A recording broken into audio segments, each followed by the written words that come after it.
Dzień dobry, Szanowni Państwo. Moje nazwisko Michał Białkowski, jestem odpowiedzialny za badanie i rozwój w firmie Casale.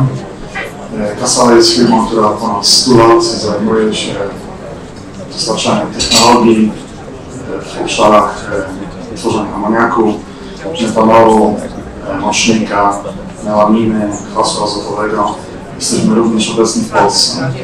Prezentacja, z którą chciałem się z Państwem podzielić, została przygotowana przez moich kolegów z działu produktów. Oni niestety nie mogli dojechać, więc slajdy będą po angielsku i też zaprezentuję Państwu prezentację po angielsku. I think after all the discussions which we had in the last 2 days, I should not spend too much time to convince you that the decarbonization trend is really ongoing.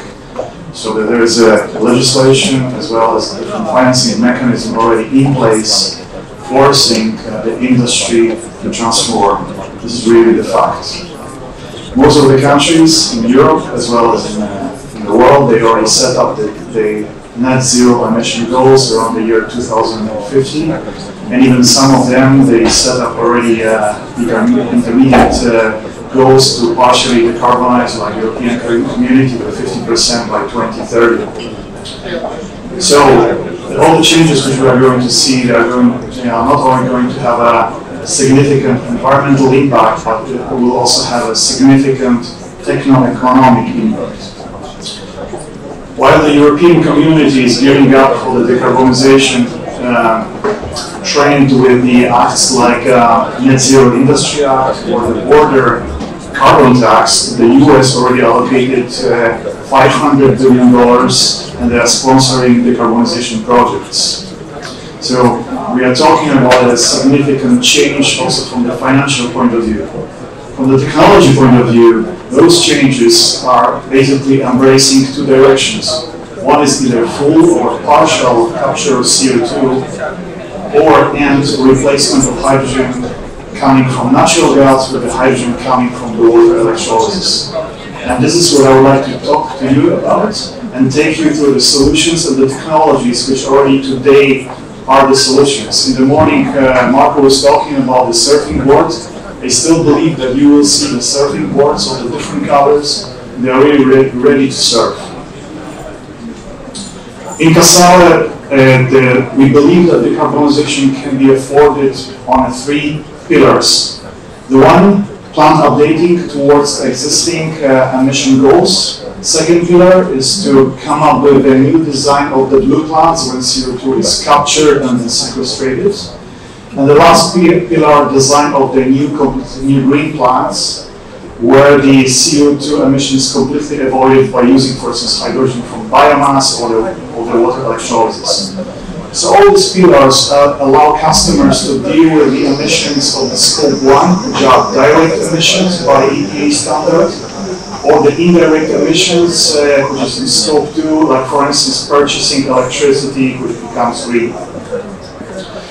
In Casale, when we were developing those solutions, when we were talking to our customers, we based our philosophy that actually emission reduction shall no longer be the cost, but an investment for the customers. And we believe, and we deliver the solutions for the pillar 1, when the reduction of emissions is coming also with the energy savings and the capacity increase. For the blue plants, there is no penalty on the CAPEX and OPEX associated with CO2 capture. And we also deliver the solutions for the green plants, where we can ensure maximum flexibility of the processes and the maximization of the investment cost and the lowest levelized cost of the product. So let's go through those 3 scenarios and understand better the motivations and share some examples.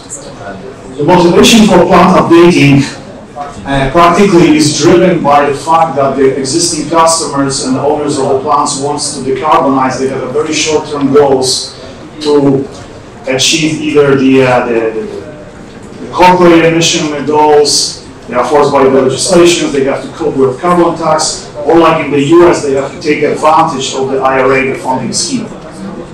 Advantages which are coming with that approach, apart from the emission reduction, is again the capacity increase, very clear investment path, which is very predictable and also much more precise compared to building completely new plants. They also payback time for those technologies less than the 3 years.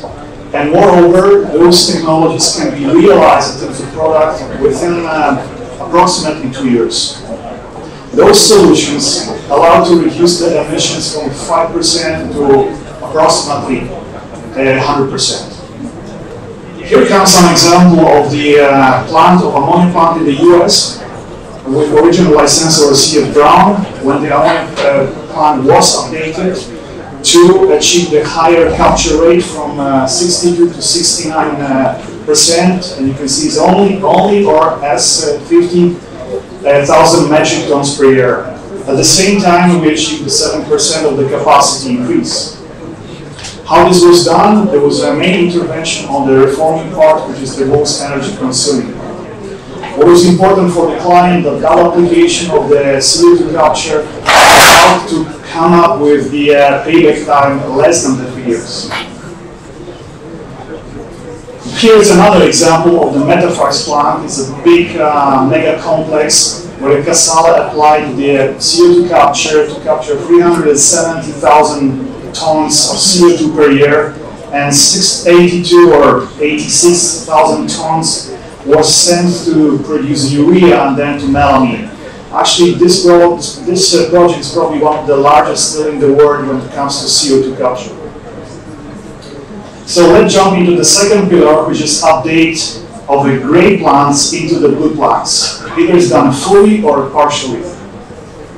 Those interventions, we have a whole actually spectrum of the different interventions based on the proven technologies. We are not talking about new technologies, but those which were proven. They are coming either from the revamping experience or the new plants which has been built the last 20 or 30 years by Casale.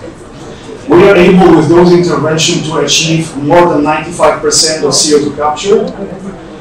The clients can still maintain their original feedstocks, which in most of the cases is natural gas, and avoid a heavy investment in the water electrolysis, or simply they are not able to jump directly into the green because the renewable electricity is not available or there is too little of that electricity. So what are the key advantages? Keeping existing feedstock, increasing the performance of the plant, and also being able to take some of the advantages of the funding programs which incentivize emission reduction. A couple of examples. Here is the process of the blue hydrogen, H1000 cc, which has been developed by Casale. Is the process of the blue hydrogen, which allows to produce in one single train approximately 200,000 normal cubic meter per hour of hydrogen. This energy consumption, which you can see on the graph, is pretty much aligned with the other types of the hydrogen plants. However, already include the CO2 compression and as well as the utilities. So the customer is getting the blue hydrogen at the same time as getting the CO2 ready to be sequestrated. The carbon capture here is in the rate of 65%. It is based on the proven technology of autothermal reforming, ATR, and here you can see an example of an ATR burner which has been installed on a methanol plant equivalent to 600,000 normal cubic meters per hour. So it's pretty much a proven technology today. Another example is the A6000 cc process, which is a blue ammonia process, which allows to produce blue ammonia at the capacity of 7,000 metric tons per day. CO2 capture was applied on the pre-combustion stream, so the primary reforming stream. And you can see here the presentation of the energy consumption, which is lower or at the same compared to the plants which do not have a CO2 capture. These are here at the bottom. And that consumption, which is listed on the slide already, again, include the CO2 compression and all the utilities. If, by the way, if you're interested in this process and another one of the developers of the technology, your fellow students here in the audience, so you can talk to him about these technologies. Let's jump to the third pillar, which is the green pillar. In Casale, and I'll do it with the example of the green ammonia plant. So for those who are not familiar with green ammonia, it's the process which takes hydrogen coming from the water electrolysis or the biomass, and is combined with a nitrogen which is coming either from air separation unit or PSA, powered by green electricity. These two gases are combined, goes into Haber-Bosch, and we have a green ammonia. This system is applied. This system can be applied with the full green scheme or at the partial green scheme, like here on the slide, and we call it the hybrid scheme. Here's an example of actually a full decarbonization project on the ammonia plant in the US with original licensor of Pritchard, where really 100% of the emissions have been avoided by installing water electrolysis. So 700,000 metric tons of CO2 is saved per year by installing water electrolysis.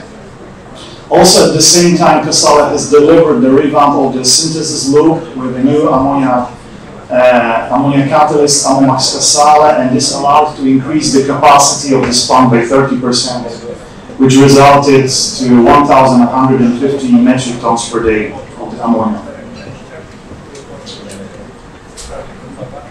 When we talk about the green applications, we talk about the green electricity. I would like just to make a one pause, because we've heard a lot that green electricity is not available, or there's too little of this green electricity.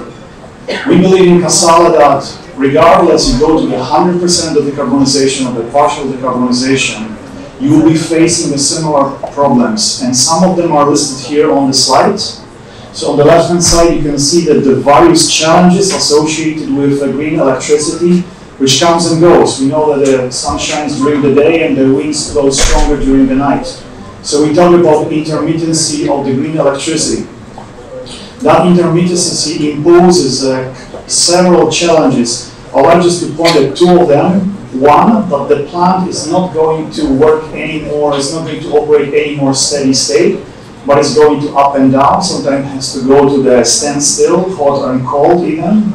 So we are talking a bunch of different challenges associated with the flexibility of the plant. And the second one is a need to have a hydrogen storage, hydrogen buffer, which helps with the fluctuation. So I'm pointing in the direction of flexibility, which is a paramount factor for the green plants. Equally also for the methanol plants. In Casale, we have developed a couple of schemes. Here you can see an example of the Casale green ammonia plant, which again is coming from the capacity of the couple tons per day to 600 tons per day of the green ammonia. I defer to our website when you can find more information. What we do, we take the customer's electricity profile, and according to the profile, we will propagate calculations to minimize to get the best payback time and the best economy. How this is done? This is done through the pretty superior technology, we believe, which has a unique ability to be over flexibility. There are a couple of the features of the green ammonia technologies by Casale. One of them is the ability to change the load of the plant from 10% to 110%. Compared to the other plants, which we call the rigid plants or no flexible plants, you will get the flexibility between 70% and 110%. The second element is ability to minimize the hydrogen storage, which by average to be 20 times smaller compared to the rigid plants. Another element important is the minimization of the levelized cost of the green ammonia. This is done by application of the green ammonia optimization tools, and again maximizing your investment into the capex. So you can really follow the profile of electricity or the profile of the power.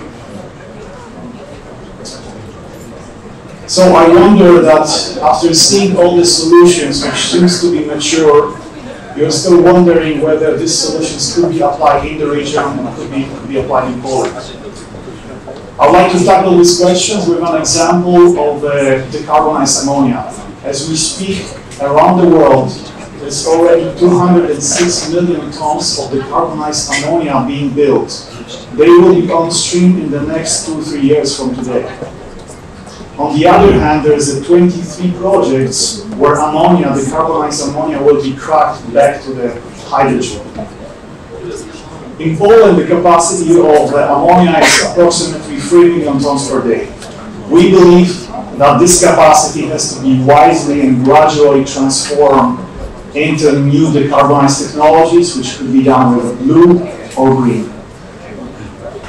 So in summary, I hope I was able to share with you those 3 pillars of the surfing boards to tackle decarbonization. We have to realize that we are in completely different paradigm shift, which requires us to apply the technology and much more focus on the business cases which are coming from this variety of the solutions. We also believe that for all of us, this forum, as well the off-the-forum discussion, is a great opportunity to talk about the business cases and application of this technology in your industry. Thank you very much for your attention.